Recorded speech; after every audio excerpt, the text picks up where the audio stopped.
ఆశలాడుతూ మీకు పని పాట లేదా అంటూ వాళ్ళ గ్రామంలోంచి తరిమేస్తూ, ఇంకా కొంతమంది చర్చిలను పడగొడుతూ, యేసుక్రీస్తు వారు చెప్పిన ఆ బోధల మీద వ్యంగ్యంగా మాట్లాడుతూ, మీ యేసుక్రీస్తు వారు రక్షకుడైతే 3 మేకులు ఎందుకు పీక్కోలేదని సమాజంలో రీల్స్ తయారు చేస్తూ, యూట్యూబ్‌లో మాట్లాడుతూ, ఇలాగా క్రైస్తవ వ్యతిరేకులు, క్రైస్తవులను దూషించేవారు, క్రీస్తును అవమానపరిచేవారు, క్రైస్తవం మీద బురద చల్లేవారు అనేక మంది ఉన్నారు కదా! వాళ్ళని దేవుడు ఎందుకు శిక్షించడం లేదు? అంటే సువార్త ప్రకటించడానికి వస్తున్న ఆ వ్యక్తుల మీద దాడులు చేస్తున్నప్పుడు, అదే సమయంలో దేవుడు తన శక్తిని చూపించి వాళ్ళు గిలగిల గిలగిల కొట్టుకునేటట్లు, వాళ్ళు అదే టైంలో దేవుని యొక్క ఆ శక్తి ద్వారా మరి నాశనం అవ్వేటట్లు దేవుడు వారి మీద ఎందుకు తన యొక్క ఉగ్రతను కుమ్మరించడం లేదు? ఆయన శక్తిమంతుడు కదా, సర్వశక్తిమంతుడు కదా, ఆయన ఏదైనా చేయగలడు కదా. మరి సువార్త ప్రకటిస్తున్న వారిని మరి కాపాడడం లేదు ఎందుకు దేవుడు అన్న ప్రశ్నలు కొంతమంది మధ్యలో మెదులుతున్నాయి. కొన్ని సందర్భాల్లో ఇటువంటి విషయాల్లో మనం మాట్లాడుకుంటూ ఉంటాం. ప్రియమైన దేవుని పిల్లారా, దేవుడికి శక్తి లేదంటే అమితమైన శక్తి ఉంది. అలాగని ఆ యొక్క శక్తిని దేవుడు ఎప్పుడు మిస్యూజ్ చేయడు. అయితే మనమున్న ఈ కాలం కృపాకాలం. ఇది ఒక రకంగా చెప్పుకోవాలంటే క్షమాకాలం అండి. అంటే ఒక డీప్గా ఆలోచించినట్లయితే ప్రతి చిన్న పాపానికైనా పెద్ద పాపానికైనా దేవుడు క్షమాభిక్ష ప్రసాదించే కాలం ఇది. తన కుమారుడైన యేసుక్రీస్తు ద్వారా ఈ లోకానికి కృపను అనుగ్రహిస్తున్నాడు, కానీ ఈ లోకాన్ని ఆయన మొత్తాలని కోరుకోవట్లేదు, శిక్షించాలని కోరుకోవటం లేదు. అయితే ఒక విషయం, ఈ విషయాన్ని మనం అర్థం చేసుకోవాలంటే బైబిల్ గ్రంథంలో 3 కాలాలను మనం అర్థం చేసుకోవాలి. ఒకటి పితరుల కాలం. ఉదాహరణకి కయీను హేబేలును బాధ పెట్టాడు, చంపేశాడు. హేబేలు మంచోడు, కయీను చెడ్డోడు. మరి చంపేసిన హేబేలును బట్టి కయీనుని దేవుడు శిక్షించాడంటే ఆ శిక్ష కయీను మీదకి చాలా తొందరగా వచ్చేసిందండి. దేశదిమ్మరైపోయాడు, దేవుని సన్నిధిలోంచి వెళ్ళగొట్టబడ్డాడు కయీను. కానీ కయీను దేవుడు చంపలేదండి. ఇంకా తర్వాత కాలంలో మనుషులు అభివృద్ధి చెందినప్పుడు వారు పాపం చేశారు, శరీరానుసారులుగా జీవించారు, వారి మీదకి శిక్ష వచ్చేసింది. 40 దినాలు 40 రాత్రులు ప్రచండమైన వర్షాన్ని కురిపించి వాళ్ళని నాశనం చేసేసాడు దేవుడు, నీటిలో ముంచేశాడు దేవుడు. కానీ అక్కడ నోహావు ద్వారా ఓడను కట్టి రక్షణ పొందుకునే మహాభాగ్యాన్ని కూడా ఇచ్చాడు దేవుడు. ప్రియమైన దేవుని పిల్లారా, సొదొమ గొమొర్రా పట్టణం నాశనం చేసాడు. వాళ్ళని బాగా చెడిపోయారు, వాళ్ళని అగ్ని దింపేసి వాళ్ళని నాశనం చేశాడు.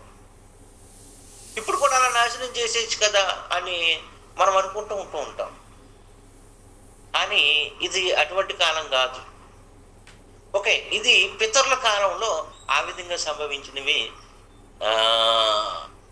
ధర్మశాస్త్ర యుగం అన్నారు కదా, మోషే గారు ధర్మశాస్త్రాన్ని తీసుకున్నాడు సినాయి పర్వతం మీద. అప్పటి నుంచి మళ్ళీ యేసుక్రీస్తు వారు శిలువలో మరణించేంత వరకు ధర్మశాస్త్ర యుగమే. ధర్మశాస్త్ర కాలంలో దేవుడు ఇశ్రాయేలును తన స్వాస్యముగా, తనకు ప్రియమైన పిల్లలుగా ఏర్పాటు చేసుకున్నాడు. ఆ కాలంలో ఇశ్రాయేలును రక్షించుటకు దేవుడు పాలు తేనెలు ప్రవహించు కానాను దేశమునకు, ఐగుప్తు దేశం నుంచి నడిపిస్తున్నాడు.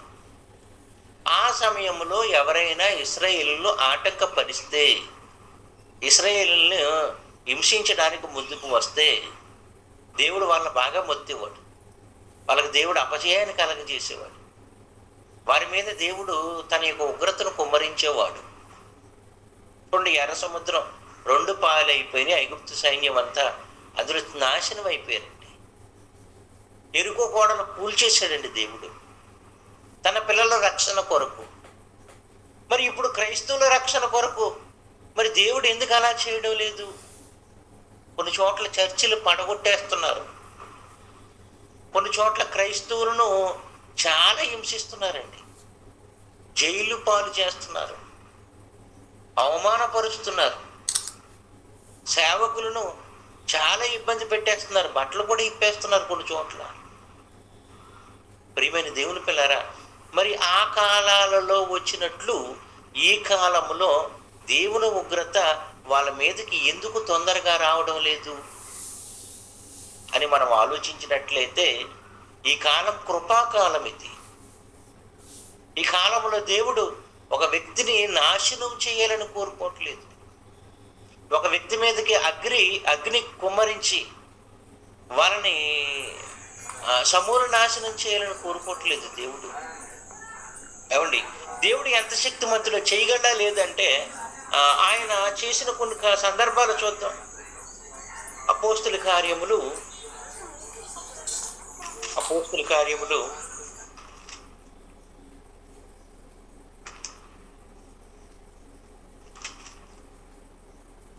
12వ అధ్యాయము 20 వచనం నుంచి 12వ అధ్యాయము 21 నుంచి చదువుదాం, సమయం తక్కువ కదా.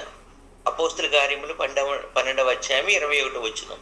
నియమింపబడిన దినమందు హేరోదు రాజవస్త్రములు ధరించుకుని, హేరోదు రాజవస్త్రములు ధరించుకుని, రాజుగారు మంచి బట్టలు వేసుకుని సింహాసనం మందు కూర్చుని ఏం చేశాడంట, వారి ఎదుట ఉపన్యాసము చేయగా ప్రజలు ఏం చేశారు? జనులు ఇది దైవస్వరమే కాని మానవ స్వరము కాదని కేకలు వేసిరి. జనులు ఇది దైవస్వరమే కాని మానవ స్వరము కాదని కేకలు వేసిరి. ఇది మీకు అందరికీ అర్థం అవటానికి ఒక సినిమా స్టోరీ చెప్తాను మీకు.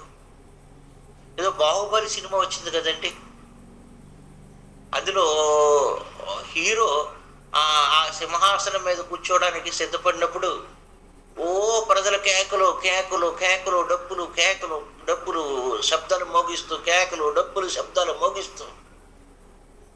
ఇక్కడ కూడా అదే జరిగింది. రాజుగారంట ఉపన్యాసం చేశాడంట. కింద ఉన్న ప్రజలు ఏం చేశారంట, ఇది దైవస్వరము దైవస్వరము దైవస్వరము, మానవ స్వరం కాదు. ఈరోజు మహారాజా మీరు దైవ సంభూతులు, మీరు మాట్లాడుతుంటే దేవుడు మాట్లాడుతున్నట్టుంది. కింద నుంచి పెద్ద హడావిడి చేశారట ఈ ప్రజలు, జ్ఞానం లేని ప్రజలు. ఏమండి, అప్పుడు ఆయన ఆగండి, మీరు అనగనకండి, దేవుడికి యుగ యుగములు ఘనత మహిమ ప్రభావాలు చెల్లునుగాక, దేవుడు స్తుతింపబడును గాక అని అనలేదంట. ఉబ్బి తబ్బిబ్బైపోయాడు, సంతోషించాడు. ఆ సమయంలో దేవుణ్ణి మహిమ పరచనందున వెంటనే ఆనందం చూడండి, వెంటనే ప్రభువు దూత అతనిని మొత్తెను గనుక పురుగులు పడి ప్రాణము విడిచును. వెంటనే ప్రభువు దూత రంగంలోకి దిగిపోయి మొత్తగా, అప్పుడు మరి ఆ శరీరం నుంచి పురుగులు పడి చచ్చిపోయాడంటే ఆ మహారాజు. ప్రజలు ఎంత భయపడిపోయి ఉంటారు, ఎంత భయపడిపోయి ఉంటారండి ప్రజలు. వెంటనే చచ్చిపోయాడంటే వెంటనే మొత్తేశాడు దేవుడు, వెంటనే. ప్రియమైన దేవుని పిల్లారా, దేవుడు మొత్తాలంటే పెద్ద టైం ఏం పట్టదు. రాజులైనా, అధికారులైనా, ఏమండి గర్వాంధులైనా, ఏ సమస్త వారమైనా వారి వెనకాల ఎంత బలగమున్నా, ఎంత బలమున్నా, ఎంత అధికారం ఉన్నా, దేవుణ్ణి మహిమపరచన వారిని మొత్తడానికి, నాశనం చేయడానికి దేవుడికి పెద్ద సమయం పట్టదు, క్షణాల్లో జరిగిపోద్ది. మరి ఎందుకు ఆయన రంగంలో దిగట్లేదు ఈ కాలంలో? ఎందుకు రంగంలో దిగటం లేదు? దీర్ఘశాంతము చూపుతున్నాడు ఆయన. ఓకే, మరొక సందర్భం చూద్దాం. లోకాసు వార్త 8వ అధ్యాయము, లోకాసు వార్త 8వ అధ్యాయము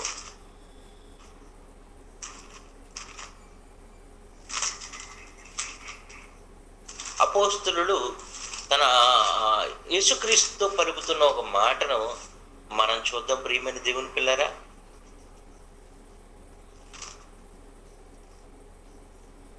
9వ అధ్యాయం, లోకసువార్త 9వ అధ్యాయం 52వ వచనం నుంచి. లోకసువార్త 9వ అధ్యాయం 52వ వచనం నుంచి. ఆయన యెరూషలేమునకు వెళ్ళుటకు మనస్సు స్థిరపరచుకుని తనకంటే ముందుగా దూతలను పంపెను. వారు వెళ్ళి ఆయనకు బస సిద్ధము చేయవలనని సమరయలో ఒక గ్రామంలో ప్రవేశించిరి. గాని శిష్యులు వెళ్ళారు. సమరయలో ఒక గ్రామంలో యేసుక్రీస్తు వారికి బస సిద్ధం చేయాలని కోరుకున్నారు. కానీ యేసుక్రీస్తు వారికంట ఆయన యెరూషలేమునకు నబి ముఖోడైనందున వారు ఆయనను చేర్చుకొనలేదు. సమరయులు యేసుక్రీస్తు వారిని చేర్చుకొనడానికి ఇష్టపడలేదు. అయ్యా మీరు మా ఊరు రావద్దు. సమరయులు యేసుక్రీస్తు వారిని, వారి శిష్యులను చేర్చుకొనడానికి ఇష్టపడలేదు. మా ఊరు రావద్దయ్యా అనేసరిద్దే చేర్చుకొనలేదు. శిష్యులైన యాకోబును యోహానును అది చూచి, ప్రభువా, ఆకాశము నుండి అగ్ని దిగి వీరిని నాశనము చేయనట్లు మేము ఆజ్ఞాపించడం నీకు ఇష్టమా అని అడుగుగా, వారు ఆయన తట్టు తిరిగి వారిని గద్దించిన, వద్దు, మీకు దేవుడు ఇచ్చిన శక్తిని మీరు సద్వినియోగం చేసుకోవద్దు. అర్థమైందా? సందర్భం అర్థమైందంటే, యేసుక్రీస్తు వారు సమరయుల గ్రామానికి వెళ్ళాలని కోరుకున్నాడు. ఆ సమరయులు యేసుక్రీస్తు వారిని ముందుగానే ఏం చేశారంట, మీరు మా గ్రామాలకి రావద్దు, అది మా యేసు ప్రభువుని మీరు ఆటంకపరుస్తారా, మా బోధకుని మీరు ఆటంకపరుస్తారా అని శిష్యులు కొంచెం ఆగ్రహం తెచ్చుకుని యేసుక్రీస్తు వారిని పర్మిషన్ అడుగుతున్నారు. ప్రభువా, ఆకాశము నుండి అగ్ని దిగవచ్చి ఈ సమరయుల ఈ గ్రామాన్ని నాశనం చేయనట్లు మేము ఆజ్ఞాపించమంటారా? అంటే శిష్యులకు ఎంత శక్తినిచ్చాడు దేవుడు. అగ్ని దిగి వచ్చి నాశనం చేసేంత శక్తిని దేవుడు ఇచ్చాడు. అని యేసుక్రీస్తు వారు ఏమన్నారు? గద్దించాడంటే వాళ్ళ అలా చెయ్యొద్దు. గద్దించారంటే మీకు ఇచ్చిన శక్తిని మీరు దుర్వినియోగం చేసుకోవద్దు. కేవలం వాళ్ళని పరిచినంత మాత్రాన, వాళ్ళ రావద్దు అని అన్నంత మాత్రాన వాళ్ళని అగ్నితో మీరు నాశనం చేసేస్తారా? అగ్ని కురిపించేస్తారా వాళ్ళ మీదకి? గద్దించాడంట, నో, అలా చెయ్యొద్దు. ఇప్పుడు ఒక విషయం ఆలోచించండి. సువార్తను ఆటంకపరుస్తున్న వారిని మీరు మా గ్రామానికి రావద్దని బోర్డులు పెడుతున్నారు కొంతమంది. అక్కడ మోకరించి, ఆ బోర్డు ముందు మనం మోకరించి, ప్రభువా, ఈ గ్రామస్తులను నాశనం చేసే ప్రభువా అని మనం ప్రార్థన చేయొచ్చా? వీళ్ళ నాశనం అయిపోవాలి ప్రభువా అని మనం ప్రార్థన చేయొచ్చా?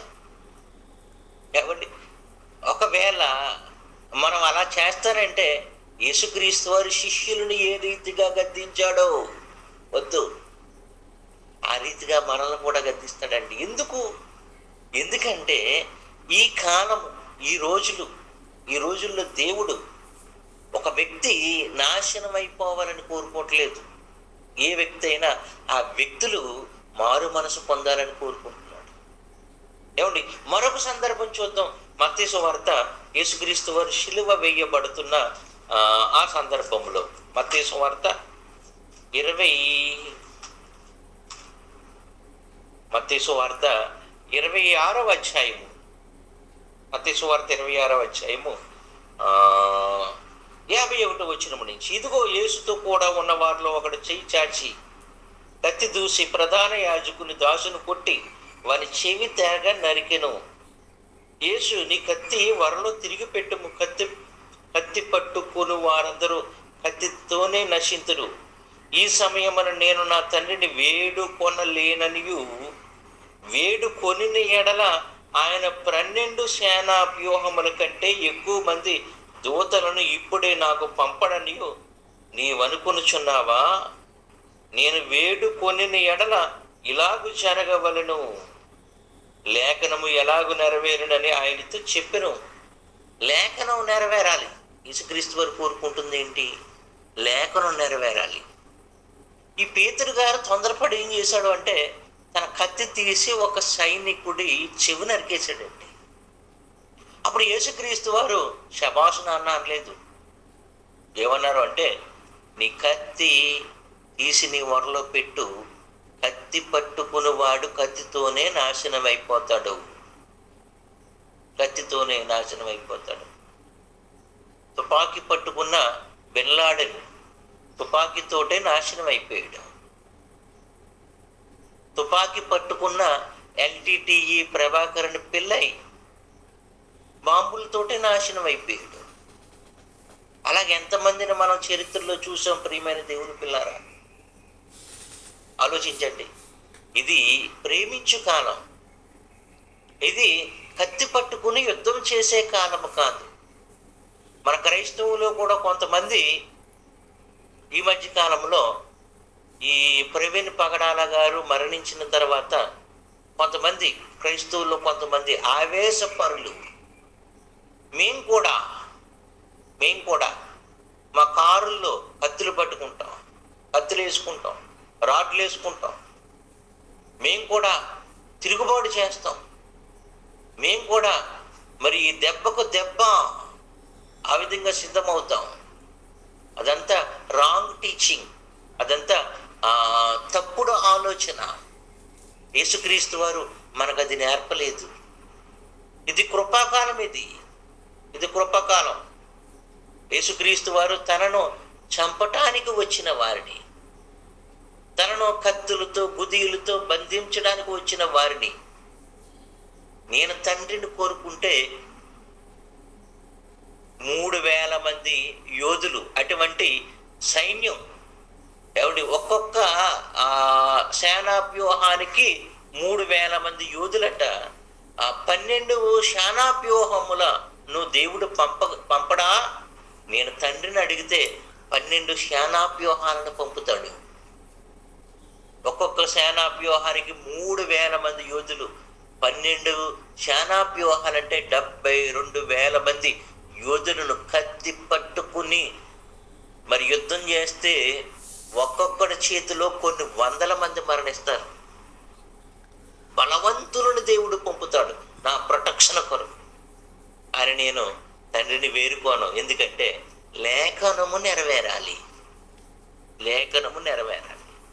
ఇప్పుడు యేసుక్రీస్తు వారు తనను చంపటానికి, అంటే తండ్రి ఇష్టాన్ని నెరవేరుస్తున్న, తండ్రి సంకల్పాన్ని నెరవేరుస్తున్న యేసుక్రీస్తు వారిని చంపటానికి వచ్చిన వారి మీదకు తండ్రి శిక్షను పంపమని కోరుకోవటం లేదు.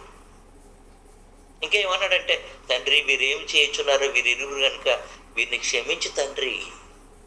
ఓకే, లాస్ట్కి వచ్చేటప్పటికి ఒక మంచి సంగతి. పేతురు రాసిన 2వ పత్రిక. ప్రియమైన దేవుని పిల్లారా, దేవుడు ఎందుకు వాళ్ళని చంపడం లేదు, దేవుడు వాళ్ళని ఎందుకు శిక్షించడం లేదు, దేవుడు వాళ్ళ మీదకి ఎందుకు దేవుడు తన ఉగ్రతను కుమ్మరించడం లేదు అన్న విషయాన్ని మనం డెప్త్గా ఆలోచిస్తే, పేతురు రాసిన 2వ పత్రిక 3వ అధ్యాయము 8, 9, 10 వచనాలు మనం చూద్దాం. 8, 9 వచనాలు. పేతురు రాసిన 2వ పత్రిక 3వ అధ్యాయము 8వ వచనం నుంచి, ప్రియులారా ఒక సంగతి మర్చిపోవద్దు, ఏలయనగా ప్రభు దృష్టికి ఒక దినము 1000 సంవత్సరముల వలెను, 1000 సంవత్సరములు ఒక దినము వలెను ఉన్నవి. కొందరు ఆలస్యమని ఎంచుకున్నట్లు ప్రభు తన వాగ్దానమును గురించి ఆలస్యము చేయువాడు కాడు గాని ఎవడును నశింపవలనని ఇచ్చయింపక. ఈ 3 పదాలు మీరు అండర్లైన్ చేసుకోండి. అని ఉంది ఇక్కడ. ఇంకా 2వది నశింపవలనని, 3వది కోరుకొనక. దేవుడు ఏం కోరుకోవట్లేదంట? ఎవడును నశింపవలనని కోరుకొనక. ఎవడును అన్న పదాన్ని మనం బాగా ఆలోచిస్తేనండి, ఎవడును అంటే భక్తుడు కానివ్వండి, భక్తిహీనుడు కానివ్వండి, ఏమండి, దేవుడు ఉన్నాడు అన్నవాడు కానివ్వండి, దేవుడు లేడు అనేవాడు కానివ్వండి, ఉగ్రవాది కానివ్వండి, ప్రేమవాది కానివ్వండి, ఏమండి, ఆ, మతోన్మాది కానివ్వండి, మతోన్మాది అంటే తాను నమ్ముకున్నదే నిజం అని ఎవరైనా మరొక ఆడి నమ్మకానికి వ్యతిరేకంగా ప్రకటిస్తే దాన్ని సహించిన వాడు మతోన్మాది కానివ్వండి, సువార్తను ఆటంకపరిచేవాడు కానివ్వండి, ఎవడైనను మంచోడు కానివ్వండి, చెడ్డోడు కానివ్వండి, దుర్మార్గుడు కానివ్వండి, సన్మార్గుడు కానివ్వండి, ఎవడైనను నశింపవలనని దేవుడు కోరుకోవట్లేదు. ఇప్పుడు ఆలోచించండి ప్రియమని దేవుని పిల్లరా, ఎవడైనను నశింపవలనని దేవుడు కోరుకోనక అందరూ మారు మనసు పొందవలనని కోరుచు. అందరూ అంటే ఉగ్రవాది కానివ్వండి, హేతువాది కానివ్వండి, మతోన్మాది కానివ్వండి, హింసకుడు కానివ్వండి, దోషకుడు కానివ్వండి, దేవుడు లేడరే వాడు కానివ్వండి, అందరూ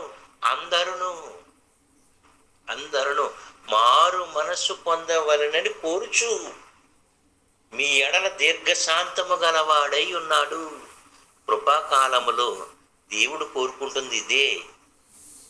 ఎవడైనను నశింపవలనని కోరుకోక అందరూ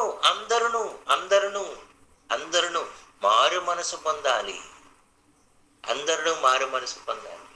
ఎంత ప్రేమమయుడండి దేవుడు, ఎంత శాంతమూర్తి అండి దేవుడు. ప్రియమని దేవుని పిల్లరా, దేవుడు ప్రేమమయుడే గాని దేవుడు శాడిస్ట్ కాదు. మీకు మాట చెప్తాను, ఒక 2 ఉదాహరణలు చెప్పి నేను ముగించేస్తాను. ఏమండి, ఇప్పుడు మనము ఇద్దరు తల్లిదండ్రులకు బిడ్డలం. ఇద్దరు తల్లిదండ్రులకి, ఇప్పుడు నాకు ఒక తల్లి ఉంది, ఒక తండ్రి ఉన్నాడు. తండ్రి నన్ను మరి పోషించి పెద్దవానిగా తీర్చిదిద్దాడు. తల్లి నన్ను తన గర్భములో 9 మాసాలు మోసి కన్నది. వీళ్ళిద్దరూ నా జీవితంలో చాలా ఇంపార్టెంట్. తల్లిదండ్రులు మన జీవితంలో చాలా ఇంపార్టెంట్. తల్లిదండ్రుల కంటే గొప్ప మహానుభావుడు దేవుడు. ఎందుకంటే ఆయన మనల్ని మన తల్లి గర్భములో సృష్టించాడు, తయారు చేశాడు. ఈ చేతులు కానివ్వండి, ఇదిగో ఈ నాలుక కానివ్వండి, ఈ చెవులు కానివ్వండి, ఈ కళ్ళు కానివ్వండి, ఇవన్నీ ఎవరు డిజైన్ చేశారు, ఎవరు సృష్టించారంటే దేవుడు అమ్మ గర్భంలో సృష్టించాడు. ఇప్పుడు ఆలోచించండి, సృష్టించిన సృష్టికర్త మనకు సృష్టికర్తే, మన ఆత్మలకు తండ్రియే, మన పోషకుడై, మన బాగు కోరుకునేవాడై ఉన్నాడు కదా, మన వల్ల మహిమ పొందాలని కోరుకున్నాడు కదా.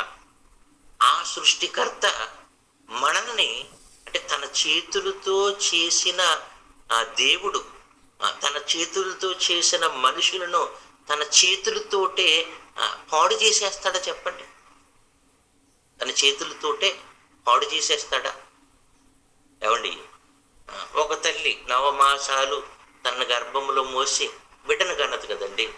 ఆ బిడ్డ సరిగ్గా ఆ తల్లిని సంతోషపెట్టడం లేదు. ఆ తల్లికి అవమానం తెచ్చి పెడుతున్నాడు, తల్లిని చాలా బాధ పెట్టేస్తున్నాడు. అలాగని ఆ తల్లి ఆ బిడ్డను మరి పెట్రోల్ వచ్చి తగలబెట్టేస్తుంది చెప్పండి? ఆ బిడ్డను విషం పెట్టి చంపేస్తుందో చెప్పండి? ఒకవేళ అలా చేస్తే, కొడుకునే తల్లి అగ్నికి ఆహుతి చేసేస్తే, కొడుకును తండ్రి విషం పెట్టి చంపేస్తే, కొడుకును తండ్రి మరి కత్తితో ముక్కలు చేసేస్తే, ఆ తల్లిదండ్రుల్ని ప్రేమగల తల్లిదండ్రులు అంటారా, సాడిస్ట్ తల్లిదండ్రులు అంటారా? ఏమంటారు సార్ ఆలోచించండి. నీ బిడ్డ నీ మాట వినకపోతే నీ బిడ్డను గద్దించు, బుద్ధి చెప్పు, మార్చుకో, నీ బిడ్డలు మార్చుకో అంటారు. కానీ నీ బిడ్డలను చంపేసుకో అంటారా ఎవరైనా? అలా చంపేస్తే ఏమంటారు? సాడిస్టులు అంటారు. అలా కాకుండా ఆ బిడ్డలను మార్చుకున్నారు, ఆ తల్లిదండ్రులు ఆ బిడ్డలను మార్చుకున్నారండి, ఆ బిడ్డలను మంచి ప్రయోజకులను చేశారండి. అప్పుడేమంటారు? ఏమంటే నిజంగా తల్లిదండ్రులు ఎంత ప్రేమమయులంటే, వారి బిడ్డలు చెడిపోయినప్పుడండి ఆ బిడ్డలను వదిలిపెట్టేయక, ఆ బిడ్డలను నాశనం చేసేయక, ఆ బిడ్డలను జైలు పాలు చేయక, ఆ బిడ్డలనండి మార్చుకున్నారండి ఆ తల్లిదండ్రులు. ఎంత ప్రేమ కలిగిన వారండి ఆ తల్లిదండ్రులు. బిడ్డల మార్పు కోసం చాలా చేశారండి. ఆ బిడ్డలో మారు మనసు కొరకు అబ్బబ్బబ్బా! తల్లిదండ్రులు చేసింది ఇంత అంత కాదండి. బిడ్డలు మారిపోయారు. ఆ తల్లిదండ్రులు చాలా సంతోషిస్తున్నారు. దేవుడు కూడానండి అలాగే మరి తన స్వాస్థాలతో చేసుకున్న ఒక హేతువాదిని, వాడిప్పుడంటే హేతువాది అయిపోయాడు. వాడిప్పుడు ఉగ్రవాది అయిపోయాడు. దేవుడు నరులు యథార్థవంతులుగా సృష్టించుకున్నాడు కదా, తన స్వరూపమందు తన పోలికతో చేసుకున్నాడు కదా. అటువంటి మనుషులు మరి ఒకడు ఉగ్రవాది అయిపోయినా, ఒకడు హేతువాది అయిపోయినా, ఒకడు మతోన్మాది అయిపోయినా, మరొకడు రేపిస్ట్ అయిపోయినా, మరొకడు సాడిస్ట్ అయిపోయినా వాళ్ళను మార్చుకోవాలని దేవుడు కోరుకుంటాడు. కానీ తన స్వాస్థాలతో అగ్ని కురిపించి, లేకపోతే ఏ రోజు నువ్వు మొత్తినట్లు మొత్తేసి దేవుడు అలా అలా అలా చేయాలని కోరుకోవట్లేదండి. దేవుడు ఏం చేస్తున్నాడంట, మీ అందరి ఎడల దీర్ఘశాంతము గలవాడై ఎవడును నశింపవరని హెచ్చరించగా. దేవుడు ఈ మనుషులు నాశనం చేయడానికి ఎంత టైం పడుతుందండి? చాలా తక్కువ టైంలో నాశనం చేసేయగలడండి. కానీ ఆయన ఏం కోరుకుంటున్నాడో, నాశనాన్ని కోరుకోవటం లేదు. ఆయన మార్పు కోరుకుంటున్నాడు. ఈ రోజు కాకపోతే రేపైనా. ఏమండి, ప్రతి గ్రామములో చర్చిని ఏర్పాటు చేశాడండి దేవుడు. మారు మనసు పొందడానికి ప్రతి దైవజనుడి ద్వారా ప్రతి గ్రామానికి కరపత్రాలు ఇప్పిస్తున్నాడు, సువార్తను ప్రకటింపజేస్తున్నాడు, పిలుస్తున్నాడు, రండి రండి, ప్రయాసపడి భారము మోసుకుంటున్న సమస్త జనులారా రండి, నా సన్నిధికి రండి, నా కుమారుని ఎందుకు రండి, నా దైవజనుడి ఎందుకు రండి. మీకు మారు మనసు ప్రసాదించి వాక్యాన్ని చెప్తాం మేము. మీ బ్రతుకుల్లో మార్పు చెందడానికి ఒక అవకాశం ఇస్తాం మేము. అందుకనే దేవుడు సువార్త ప్రకటించి వారి పాదములు ఎంతో సుందరమైనవి. ఎందుకంటే మారు మనసు పొందడానికి దేవుడు అవకాశం ఇస్తున్నాడు. ఎవడనూ నశింపవలని నిశ్చయించక. శిష్యులు తొందరపడి అగ్నితో కాల్చేస్తాం ప్రభువా అన్నప్పుడు గద్దించాడంటే, ఏంటినైనా ఏం చేయాలనుకుంటున్నా, మీరు చంపేద్దాం అనుకుంటున్నారా?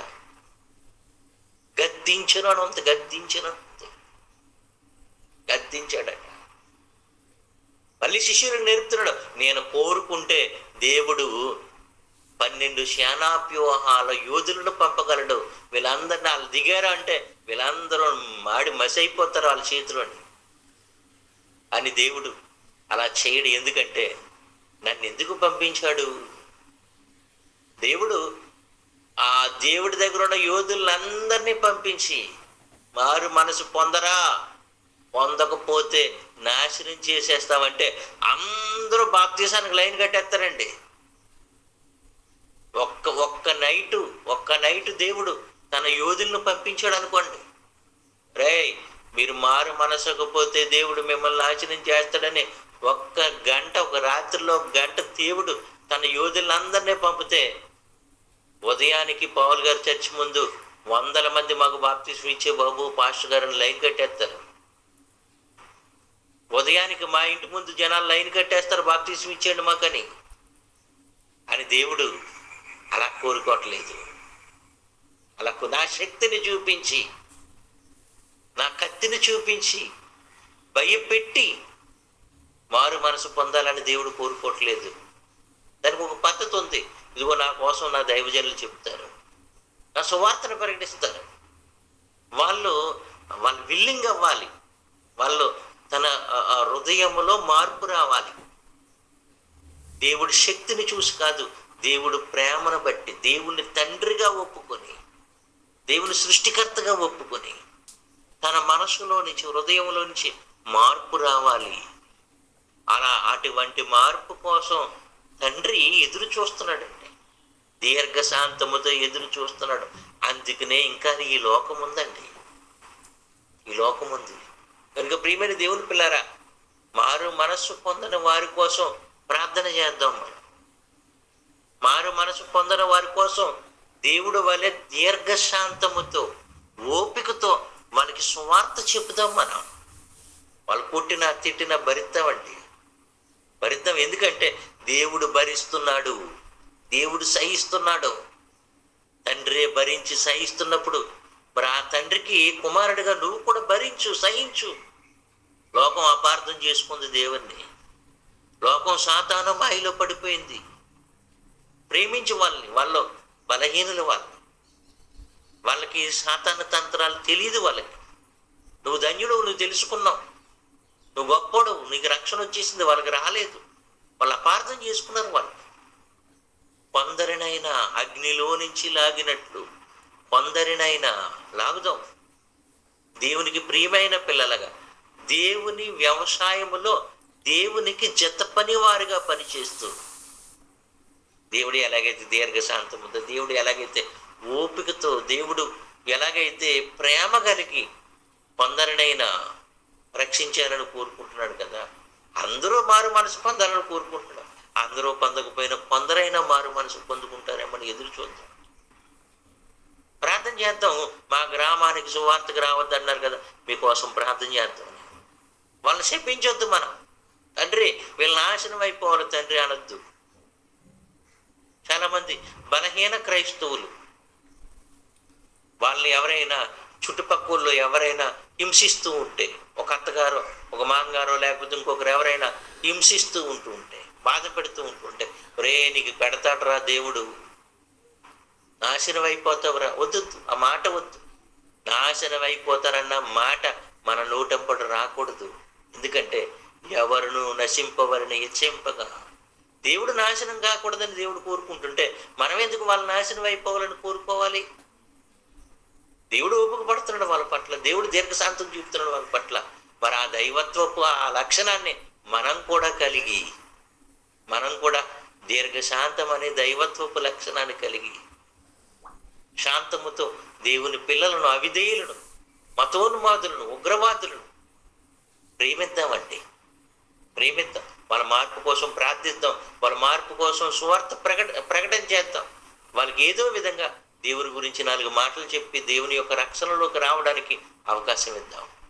ఓకేనండి. దేవుడు మనల్ని అందరినీ ఆయన సేవలో, ఆయన మహిమలో, మరి ఆయనకు